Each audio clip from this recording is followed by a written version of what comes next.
Solar system का पहला water molecule बना कैसे? क्या यह सोलर सिस्टम में पहले से मौजूद था या फिर सोलर सिस्टम के बाहर से आया है? लेकिन एक सवाल यह भी खड़ा होता है कि वाटर केवल अर्थ पर ही मौजूद क्यों है, बाकी प्लैनेट्स पर मौजूद क्यों नहीं है? यानी कि अगर हम फिजिक्स के laws, gravity, rotation, gas dynamics और टेम्परेचर को इक्वेशन में डाल दें तो कंप्यूटर हमें यह बता सकता है। क्या आपको पता है धरती पर मौजूद वाटर की एज हमारे सोलर सिस्टम की एज से भी कई गुना ज्यादा है?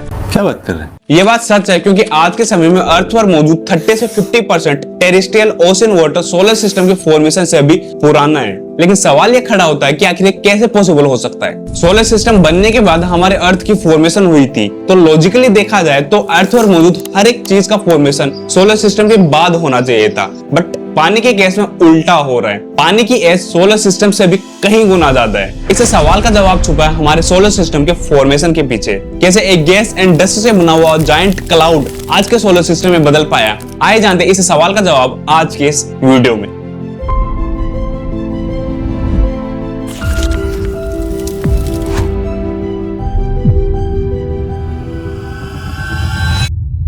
लगभग 4.6 बिलियन साल पहले अंतरिक्ष में गैस और डस्ट से बना हुआ एक विशालकाय बादल मौजूद था। इस बादल को हमने नाम दिया सोलर नेबुला। इसमें hydrogen, helium, oxygen, carbon, nitrogen और अन्य एलिमेंट्स मौजूद थे। आज हमारे सोलर सिस्टम में जो कुछ भी मौजूद है, अर्थ, जुपिटर, मार्स, एस्ट्रॉइड और मूस, सब कुछ एक समय में इस नेबुला का हिस्सा हुआ करते थे। वैज्ञानिकों के अनुसार इस नेबुला का मेजोरिटी हिस्सा हीलियम और हाइड्रोजन गैस से बना हुआ था। लगभग 98% पार्ट केवल हीलियम और हाइड्रोजन गैस से बना हुआ था और बाकी 2% में हैवी एलिमेंट्स जैसे कि ऑक्सीजन, कार्बन, नाइट्रोजन और सिलिकॉन मौजूद थे। लेकिन एक दिन अचानक इस नेबुला के पास मौजूद एक डाइंग स्टार में एक बहुत बड़ा एक्सप्लोजन होता है। इस एक्सप्लोजन को हमने नाम दिया सुपरनोवा। सुपरनोवा तब होता है जब एक डाइंग स्टार अपनी लाइफ की अंतिम सांसें गिन रहा होता है। इस एक्सप्लोजन की वजह से एक शॉक वेव जनरेट होती है। इस शॉक वेव की वजह से इस डाइंग स्टार के पास मौजूद इस नेबुला में ग्रेविटेशनल इंस्टेबिलिटी आ जाती है, जिसकी वजह से ये नेबुला धीरे धीरे सिकुड़ने लगता है।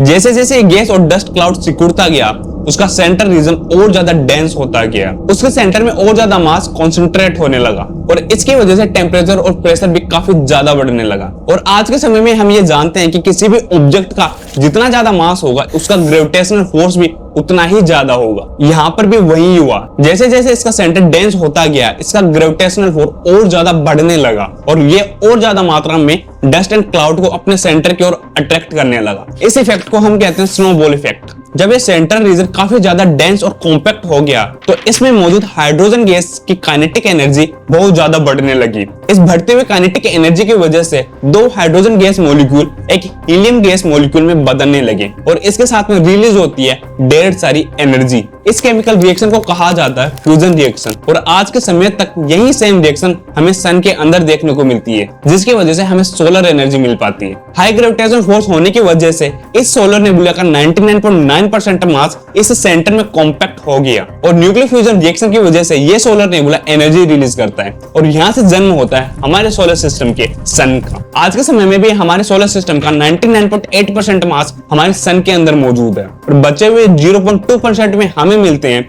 8 प्लैनेट्स, 900 से ज्यादा मून्स और लाखों एस्ट्रॉइड। सोलर सिस्टम में हमें जो ये एस्ट्रॉइड बेल्ट देखने को मिलती है, जहां पर लाखों की तादाद में एस्ट्रॉइड मौजूद होते हैं, वो सब भी इस नेबुला से ही जन्मे हैं। जब ये न्यूक्लियर फ्यूजन रिएक्शन हो रही थी तो उसके सेंटर का टेम्परेचर बहुत एक्सट्रीम हो चुका था, जिस वजह से इसके सेंटर में वही मेटल्स और सिलिकेट मिनरल्स रह पाए जिनका मेल्टिंग पॉइंट हाई था। जैसे जैसे सेंटर से दूर जाते जाएं तो उसके टेम्परेचर में भी गिरावट देखने को मिलती है, जिससे जो लाइटर गैस मॉलिक्यूल थे जैसे कि मीथेन, अमोनियम, कार्बन डाइऑक्साइड, उनको कंडेंसेशन का चांस मिल पाया। यही रीजन है कि आज सोलर सिस्टम में हम जो भी प्लैनेट देखते हैं, जो प्लैनेट सन से जितना ज्यादा करीब है वो उतना रॉकी टाइप है और जो जितना ज्यादा दूर है वो उतना ही गैसियस प्लैनेट है। इसी वजह से जुपिटर और सैटर्न का 90% ऑफ द मास हीलियम और हाइड्रोजन गैस से बना हुआ है और यूरेनस और नेपट्टून में भी ज्यादातर मीथेन गैस मौजूद है, लेकिन आइस फॉर्म में, क्योंकि सन से दूरी होने की वजह से मीथेन गैस गैसेस फॉर्म में नहीं बल्कि आइस फॉर्म में पाई जाती है और वहां पर केवल 20% हाइड्रोजन और हीलियम गैस मौजूद है। इसलिए जुपिटर और सैटर्न को गैसेस जायंट कहा जाता है और नेपच्यून और यूरेनस को आइस जायंट कहा जाता है। जैसे कि महान साइंटिस्ट और फिजिसिस्ट सर आइजैक न्यूटन ने बताया है, यूनिवर्स में मौजूद हर एक पार्टिकल एक दूसरे को अट्रैक्ट करता है और जिस फोर्स से ये अट्रैक्शन होता है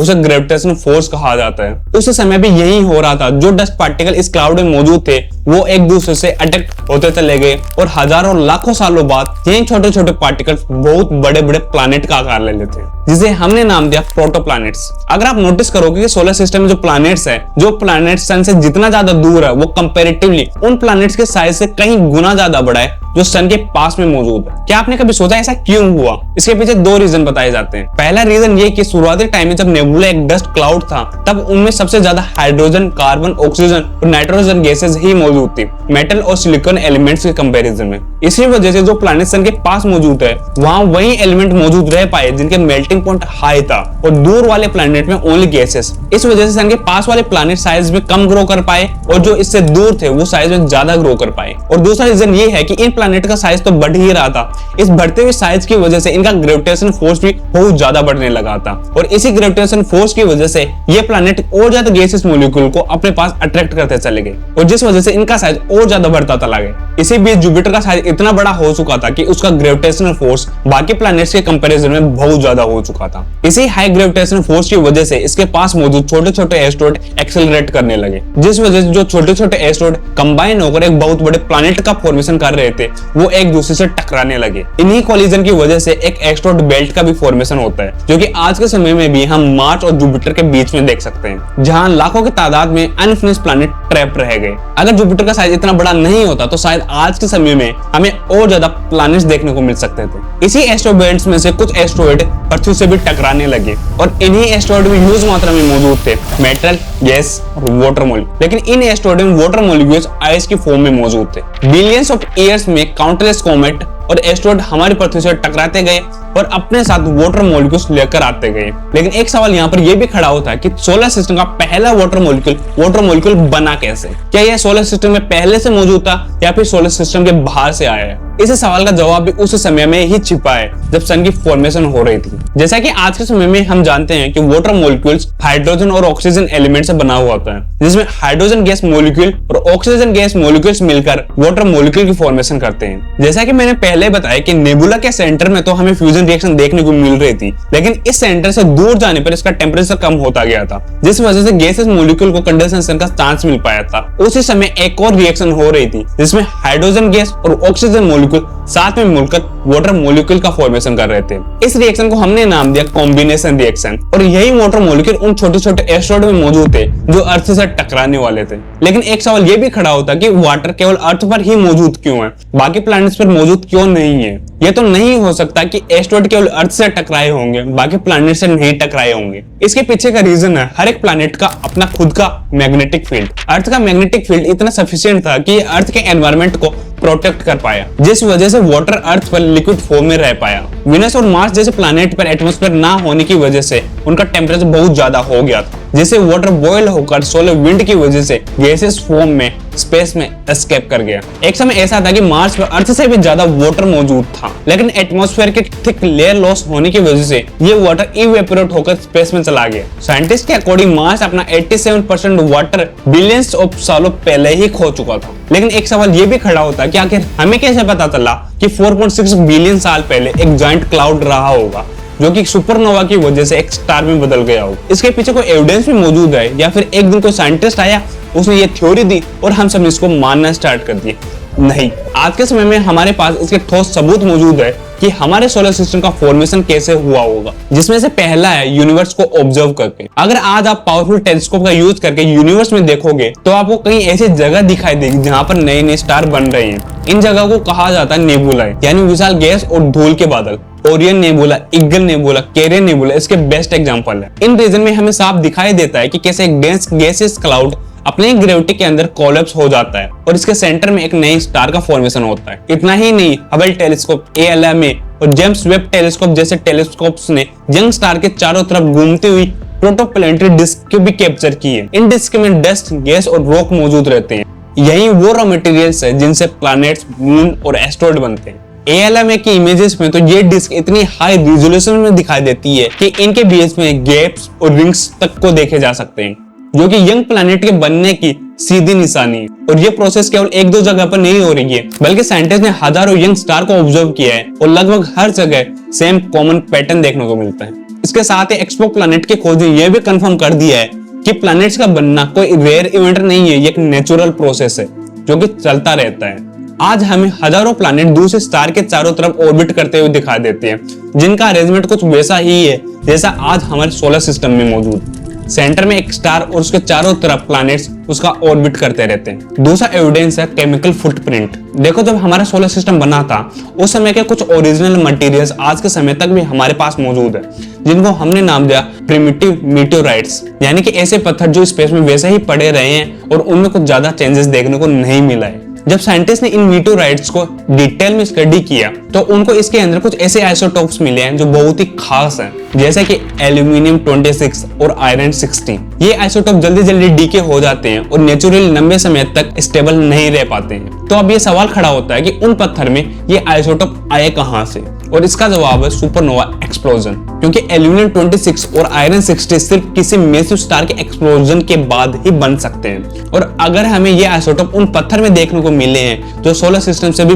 पुराने हैं, तो इसका साफ मतलब होता है कि सोलर सिस्टम के फॉर्मेशन से पहले एक सुपरनोवा एक्सप्लोजन हुआ होगा, जिसे ये रेडियो एक्टिव आइसोटोप हमारे सोलर नेबुला में मिला दिए गए। यानी कि ये मीटियोराइट्स एक तरीके के टाइम कैप्सूल है, जो कि हमें केमिकल एविडेंस देकर ये बताते हैं कि सोलर सिस्टम का बनना कोई रैंडम कोलैप्स नहीं था, बल्कि सुपरनोवा ने इसको ट्रिगर किया था। तीसरा एविडेंस है कंप्यूटर सिमुलेशन। आज के समय में हमारे पास इतनी एडवांस कंप्यूटिंग पावर है कि हम एक स्टार के बनने के पूरे प्रोसेस को कंप्यूटर पर सिमुलेट कर सकते हैं। यानी कि अगर हम फिजिक्स के laws, gravity, rotation, gas dynamics और टेम्परेचर को इक्वेशन में डाल दें तो कंप्यूटर हमें यह बता सकता है कि नेबुला कोलैप्स के टाइम पे क्या क्या हुआ होगा। जब इन सिमुलेशन को रन किया गया तो रिजल्ट काफी इंटरेस्टिंग था। ये दिखाते हैं कि जैसे ही एक नेबुला क्लाउड अपने ही ग्रेविटी में कोलैप्स करता है तो उसका ज्यादातर मास बीच में ही जमा होकर एक सेंट्रल स्टार बनता है और बाकी का बचा हुआ मटेरियल उसके चारों तरफ फ्लैटन होकर एक डिस्क बना लेता है। ये सिमुलेशन एग्जैक्टली वही पैटर्न दिखाते हैं जो आज के समय में भी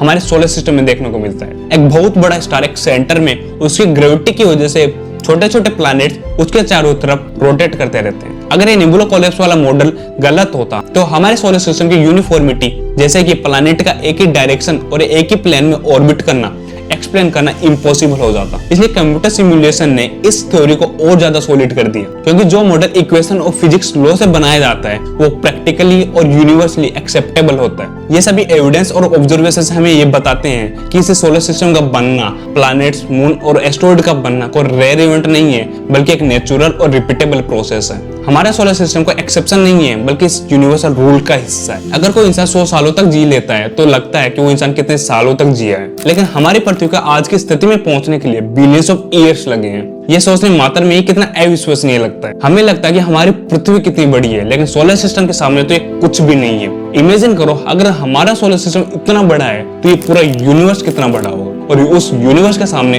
हम इंसान तो कुछ भी नहीं है। अगर आपको इस वीडियो से कुछ इन्फॉर्मेटिव जानकारी जानने को मिली है तो इस वीडियो को लाइक, शेयर और चैनल को सब्सक्राइब जरूर करना। Thank you.